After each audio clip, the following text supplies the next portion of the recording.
Halo, apa kabar saudara semuanya? Hari ini saya ingin berbagi cerita tentang lobster. Bagaimana lobster di tempat kita tiba-tiba hilang atau berkurang. Yang tadinya mungkin ngambil paketnya 6:4 gitu ya. Jadi ada eh, paket yang biasanya memang seperti itu atau 5:3 gitu ya, tiba-tiba si jantan hilang atau betinanya hilang gitu. Hilang akhirnya dicari-cari katanya mungkin bisa lewat aerator, bisa lewat apa kabel-kabel gitu ya. Cuman ada indikasi lain gitu, bahwa kita kadang melupakan bahwa lobster itu juga makhluk hidup yang kanibalisme. Ya. Apa ciri dari kanibalisme yang ada di lobster dan bagaimana mengetahui bahwa lobster itu mati dan dikanibal sama temannya. Oke, tapi sebelumnya saya berharap saudara semuanya dukung channel Henry Su. Silakan subscribe dan aktifkan loncengnya sehingga video-video terbaru dari Hendrisu akan selalu saudara dapatkan. Dan kalau memang ingin bertanya silakan like dan share ya ke teman-teman saudara semuanya.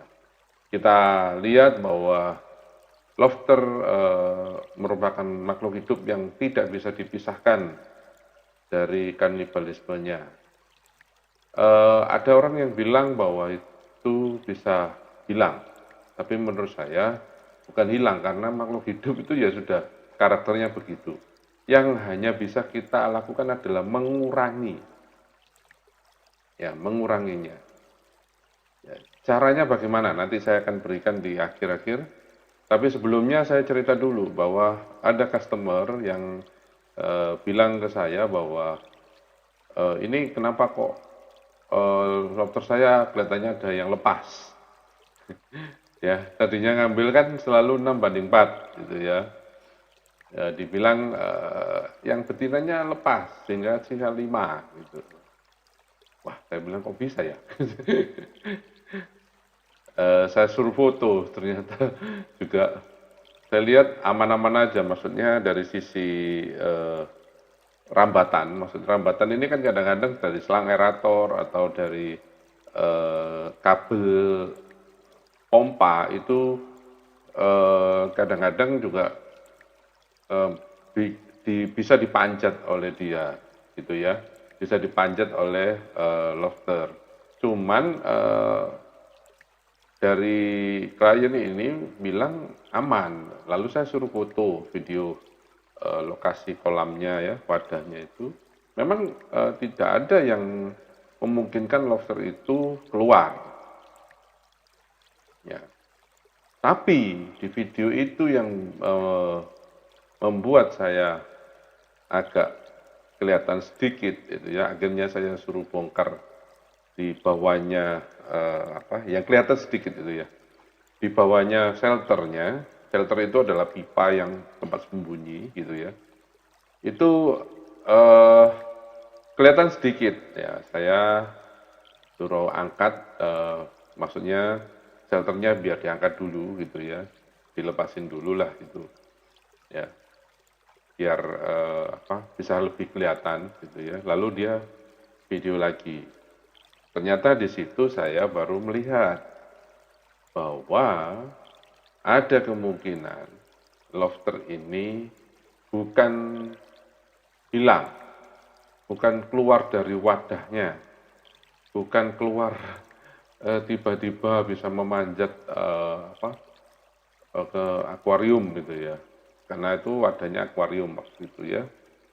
Eh, di sini nanti saya akan lihatkan bahwa kalau memang lobster itu kanibal, maksudnya saling memakan teman gitu ya, itu biasanya posisinya pada saat si lobster lagi molting.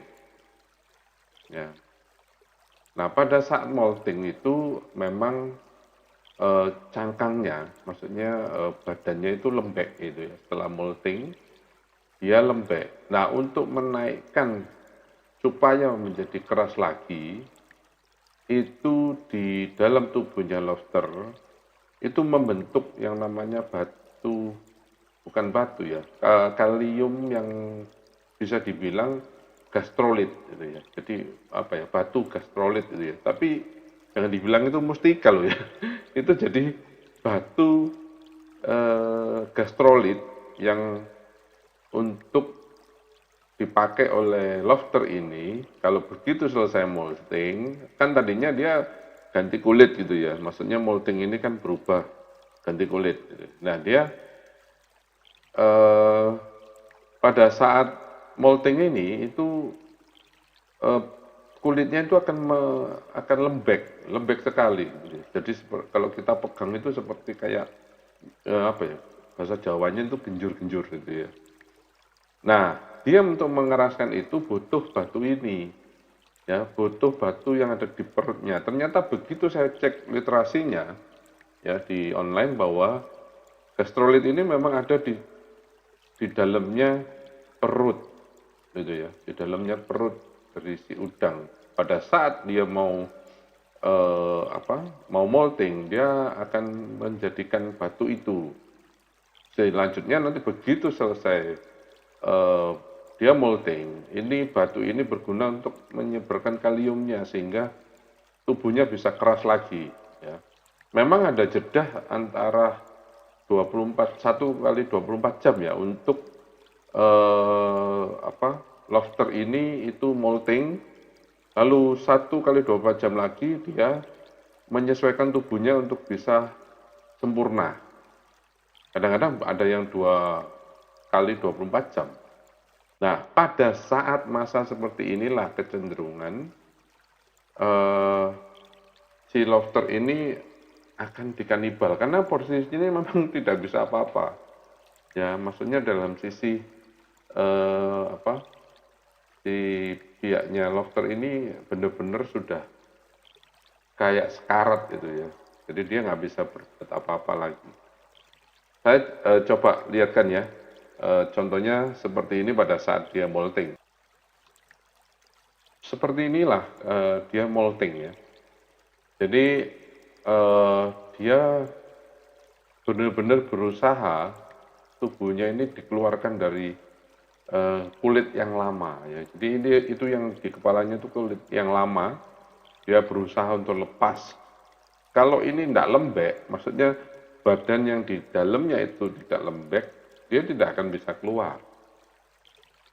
Nah, ini yang menjadi permasalahan di lobster. Kalau mungkin jumlahnya hanya 10, seharusnya kalau dengan wadah mungkin di ukuran 50 kali 1 meter, mungkin masih bisa menghindarin gitu ya. Masih bisa menghindarin dengan shelter yang banyak atau shelternya dibesarin dari banyaknya jumlahnya. Misalkan shelternya yang lobsternya 10, di wadahnya dikasihin 15 gitu ya. Jadi dia bisa sembunyi di tempat lain atau kalau saya biasanya saya kasih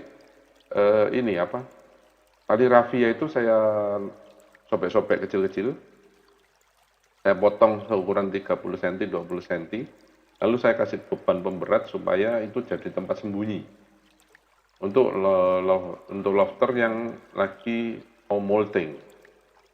Ya, itu cara mengatur supaya tidak saling kanibal. Ini kalau lihat prosesnya, kasihan sekali, sangat-sangat berat itu ya untuk dia untuk lepas. Kadang-kadang posisi yang di sini nih, ini biasanya gagal. Kalau gagal ya mati.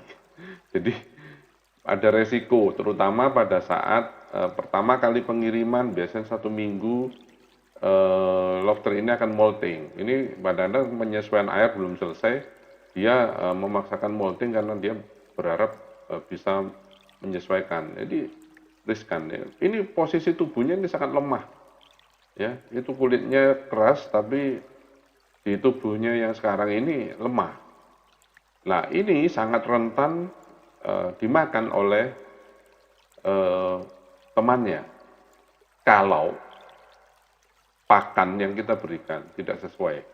Padahal pakan lobster itu kan sebenarnya seperti 3% dari tubuhnya. Nah, jadi sebenarnya ya udah, kalau saya sih tekniknya satu lobster saya kasih satu jumpit tangan ya, jari itu satu jumpit ya, satu jumpit itu. Mungkin kalau lihat jumpit itu apa bisa lihat. Jadi satu jumpit ya, satu jumpit apa? Satu jumpit jari kita itu untuk satu lobster. Jadi kalau misalkan 10 berarti saya kasih 10 jumpit atau 15 jumpit. Saya selalu lebihkan karena takutnya memang akan terjadi kanibal ya. Ini juga saya temukan pada kolam yang 1 meter yang untuk anakan. Terutama anakan ini kalau saya pantau banyak sekali dan sering sekali dia untuk molting, sehingga banyak batu gastrolit yang ada di sekitar situ. Pakan kadang kita sudah banyakin ya, tapi tetap molting ini kanibal ini juga terjadi pada anakan, dan itu lebih sering yang dianakan daripada yang dewasa ya. Saya penempatannya padahal jumlahnya ini yang saya ambil ini ya, butiran ini gastronya ya. Jadi ini kecil karena memang lobsternya di situ adalah anakan yang masih 1 in ya, kebanyakan 1 in sampai 1,5 in ya, kecil. Nanti saya lihatkan bahwa ada batu gastrolit yang juga untuk dewasa. Jadi untuk kolam besar juga kadang ada, tapi nggak sesering yang di anakan. Nah, mau nggak mau, akhirnya kalau dilihat dari kolam ini kan juga masih banyak pakan ya, masih ada sisa-sisa pakan. Ya, akhirnya saya kasih wadah kecil, shelter yang kecil. Ya. Ini juga, ini tempatnya indukan. Itu kalau dilihat ya, saya ambil dulu. Ini kalau dilihat ini juga besar. Nah, ini setengah lingkaran putih gitu ya. Besar. Ini berarti indukan besar antara 4 in sampai 4,5 in ya. Ini bisa 5 in ini kalau segede ini ya. Jadi pada saat dia molting, ini pasti lobster saya berkurang ya, saudara. Ya, pasti berkurang. Ini ada 2. Nah, ini ada 2. Pasti lobster saya berkurang ya. Kita mau mengantisipasi hanya bisa kita ngurangin, jadi perbanyak shelter kuncinya. Yang kedua mungkin dibikinkan tempat sembunyi yang lain gitu. Mungkin pakai genteng atau pakai tali rafia. Yang paling murah kan tali rafia, perbanyak, dikasih beban seperti tanaman gitu, akhirnya kan satu sisi dikasihin beban supaya tenggelam ya. Itu bisa bisa dibuat mereka untuk sembunyi ya. Nah, ini kulitnya, kalau lihat kulitnya sangat lembek ya. Nah, ini itu tempat kulit pada saat sudah molting ya, seperti ini ya. Jadi kalau di tempat saudara ada batu mutiara itu berarti batunya putih kayak kapur gitu, setengah lingkaran ya. Itu adalah batu gastrolit yang ada di tubuh lobster pada saat dia molting. Nah, berarti pada saat molting lobster itu dimakan sama temennya, yang tanpa sisa, yang habis. Jadi nggak tahu kapan itu, jadi tiba-tiba ada aja itu ya. Jadi jangan kaget tiba-tiba di tempat saudara itu hilang lobsternya ya. Mungkin bisa dipantau, dibongkar di shelternya, Kadang-kadang ada di dalam shelter ini batunya, dan ini tidak ada khasiatnya ya. Jadi kalau ada yang jual di online batu ini mustika dari Lofter, ya jangan dibeli ya. Saya lihat ada yang jual 500 sampai 1 juta. Ini nggak ada khasiatnya saudara ya. Jangan ikut-ikutan lah ya. Ini sebenarnya batu gastrolit, ya isinya kalsium yang dibuat oleh Lofter pada saat dia butuh molting. Nanti pada saat balik dia memang harus kembalikan kalsiumnya ke tubuhnya supaya keras. Oke, ya. Jadi sudah tahu ya bahwa kalau hilang tidak selalu keluar, pasti ada batu itu, ya berarti mati ya. Oke, sampai jumpa lagi Loftermania, tetap semangat dan jangan lupa selalu sehat dan 5M. Sampai jumpa lagi.